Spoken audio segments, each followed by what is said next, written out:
For days, the battle between him and his ex-girlfriend Oksana Grigorieva has been fought in the open thanks to the release of those shocking tapes where you hear Gibson making threats and shaking with rage. Yesterday, the battle moved behind closed doors in family court. Clarissa Ward has the latest. Lawyers for Mel Gibson and ex-girlfriend Oksana Grigorieva faced off in family court. But leaving the courtroom, they offered no clues about the custody hearing for the couple's 8-month-old daughter. But a source told TMZ website that for now, the judge is keeping the status quo, meaning Gibson still has visitation rights. The court session came as a fifth audio tape was released by Radar Online. In it, a man who Radar says is Gibson slams Grigorieva for being a user and says he is broke because of her. I don't have any money. I have to support you and everybody else. I have to sell paintings. It's too much money on you. How much money do you spend on me? You don't spend more money on me than anybody else. I spent more than $5 million on you. The Los Angeles County Sheriff's Department has confirmed that they now have all of the audio tapes. We're going to analyze them. The detectives will review them.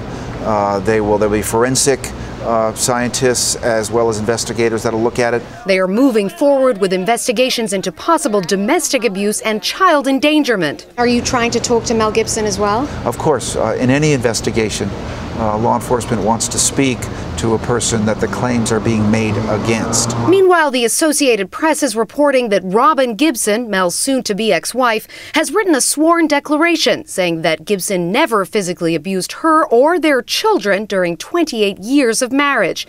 Visiting her lawyer on Wednesday, Grigorieva pleaded with paparazzi to respect her privacy. Please respect privacy. With this drama playing out across the tabloids of America, that is unlikely to happen.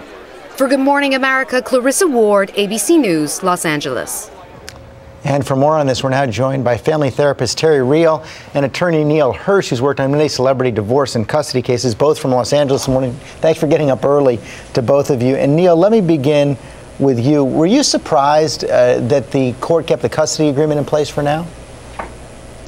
Well, assuming that was the case, and we don't know definitively, but assuming that it was, no, I'm really not, because I think that the court has the obligation of not assuming anything to be the facts until everything has been proven in a court of law. So I think the court did the right thing, actually, if that was the situation. And now we learn that the LA Children and Family Services Department is also reportedly holding a hearing next week on this case. What would you expect to happen there?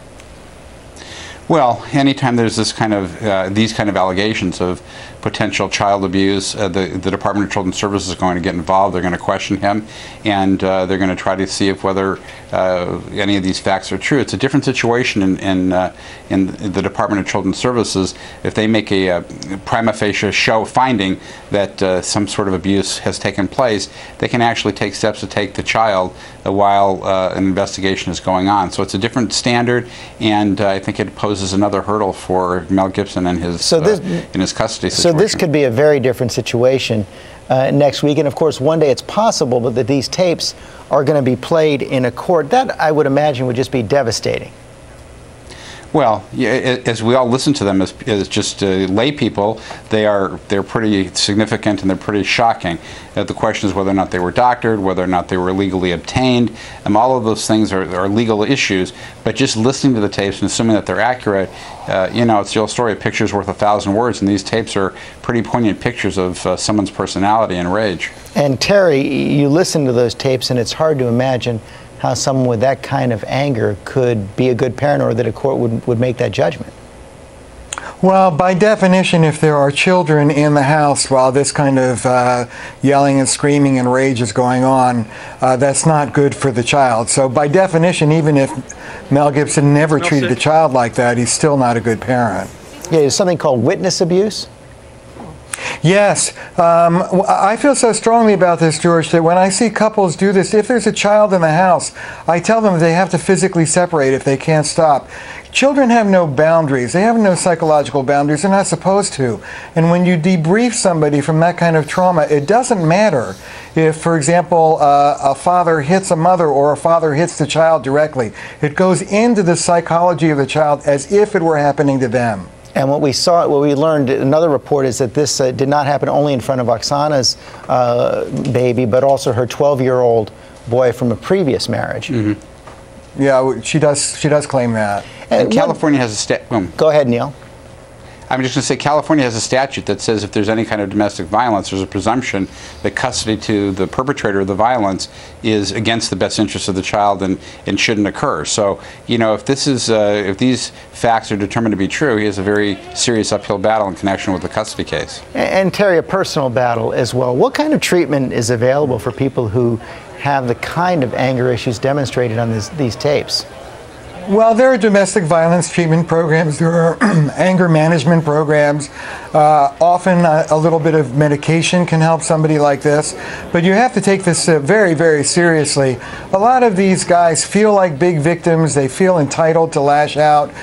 When you listen to the tapes, it's about what she is doing to him, and you have to take this kind of victimhood and anger off the table.